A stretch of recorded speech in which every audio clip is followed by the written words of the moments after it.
Өмүрбек Бабанов Жорго салыш федерациясынын президенти болду. Гознак жоопкерчилиги чектелген коому мамлекетке өттү.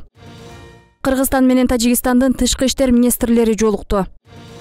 Бишкек шаарында жылуулук берүүнү калыбына келтирүү иштери жүрүп жатат. Маалыматка ылайык бүгүнкү күндө Ленин районундагы көп кабаттуу үйлөрдө жашаган Бишкек жылуулук энерго коммуналдык ишканасынын 727 абонентине ошондой эле 3 мектеп жана 1 бала бакчага жылуулук берүү толук калыбына келтирилди. Бул объектилер Пишпек районунда жана Ош базарына жакын жайгашкан. Температуралык режимди жакшыртуу боюнча иштер активдүү жүрүп жатат. Көп кабаттуу үйлөрдө орточо температура турукташып, жылуулук менен камсыздоо динамикасы жогорулап жатат. Социалдык мекемелерде да температура режими толук көзөмөлдөнүүдө.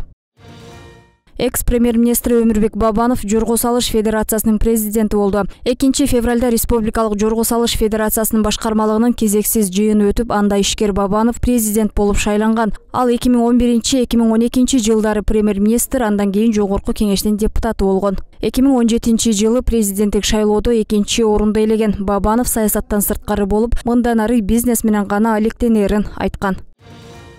Мамлекеттик маанидеги бардык документтерди басып чыгаруу укугун алган Гознак жоопкерчилиги чектелген коому толугу менен мамлекетке өттү. Бул тууралуу президенттин иш башкармалыгынын жетекчиси Каныбек Туманбаев билдирди. Анын айтымына караганда, аталган ишканада 65% мамлекеттин үлүшү болгону менен ушул кезге чейин өлкө казынасына дивиденд төкпөй келген. Анткени туунду компанияларды ачып алышып, мамлекеттин үлүшүн ар кандай жол менен төлөбөй жүрүшкөн, деди Туманбаев. Гознак ишканасынын ишмердүүлүгү менен таанышып, тиешелүү тапшырмаларды берген деген кошумчалады.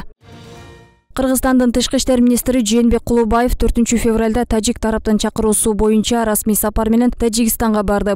Расмий визиттин алкагында Кулубаев Тажикстандын тышкы иштер министри Сиражиддин Мухриддиндин тар жана кеңейтилген форматта жолугушуулары өттү. Сүйлөшүүлөрдүн жүрүшүндө Кыргызстандын тышкы иштер министри Тажикстан Республикасы менен ынак коңшулук мамилелерди мындан ары да бекемдөөгө умтулаарын белгиледи.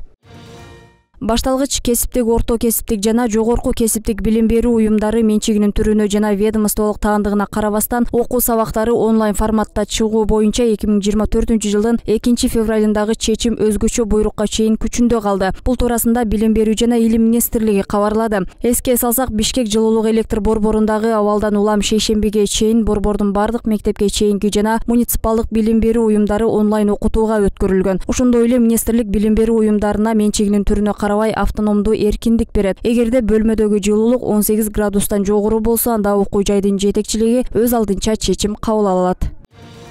Кыргызстандын бокс боюнча курама командасынын мушкерлери Испанияда өткөн боксам эл аралык мелдешинде 3 медаль алды. Ла Нусия шаарында өткөн бокс мелдешинде 60 килограммга чейинки салмакта Мунарбек Сейитбек уулу алтын медальга ээ болду. Кыргызстандык мушкер жалпы 4 беттеш өткөрдү. Алгач швейцариялык, чейрек финалда индиялык, жарым финалда шотландиялык жана финалда Мали өлкөсүнөн келген спортчуну утуп чемпион аталды.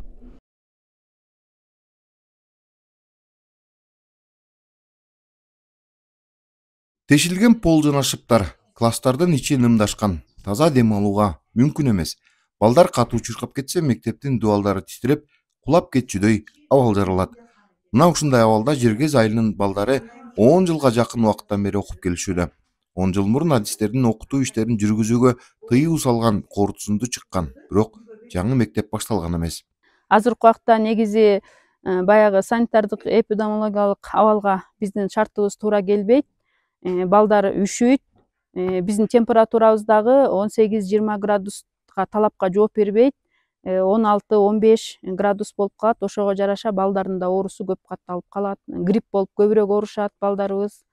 Жаңы мектепти баштоо боюнча 2019 жылы гана чечим кабыл алынып, мектептин курулушу башталып, республикалык бюджеттен каражат бөлүнмөй болот. Бирок фундаменти тургандан кийин багы жокко дагы жок деп каржылоо токтоп калган. Андан кийин пандемия деп курулуш улантылган жок.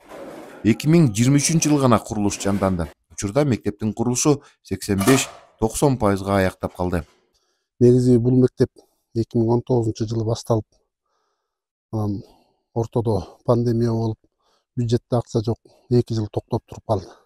Анан былтыркы жылда 2023 жылы жергиликтүү бийликтен, жогорку кеңештен, курулуш агенттиктен комиссия келип көрүп атып, ушул мектеп муктаждыгын чынында жеринен көрүп, анан 2023 жылы апрель айларында курулуш иштери башталды. Кудай буйрса, заманбап мектебибиз салынып атат, 150 орунду спорт залы менен. Азыркы жаңы замандын талабына ылайык отказандар орнотулуп, азыр өзүңүздөр көргөндөй кыш мезгили болсо дагы ичинде курулуш иштери жүрүп жатат. Бул негизи мектеп өзү 150 месталык мектеп. Бул 2023 жылы апрелде башталган. Мына азыр негизи 90% жумушу бүтүп калды. Азыр отделка жумуштары жасалып атат.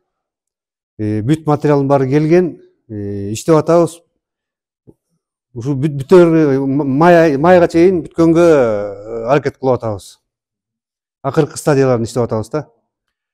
Белгилей кетсек, Ак Суу району боюнча учурда 5 мектептин жана 2 бала бакчанын курулушу жүрүп жатат. Мунун 4-ü республикалык бюджеттен, бирөөсү Ысык Көлдө өнүктүрүү фондунун эсебинен салынууда. 2023 жылы болсо 2 жаңы мектеп пайдаланууга берилген. Эдил Мелисбек, 7 канал, Ысык Көл облусу.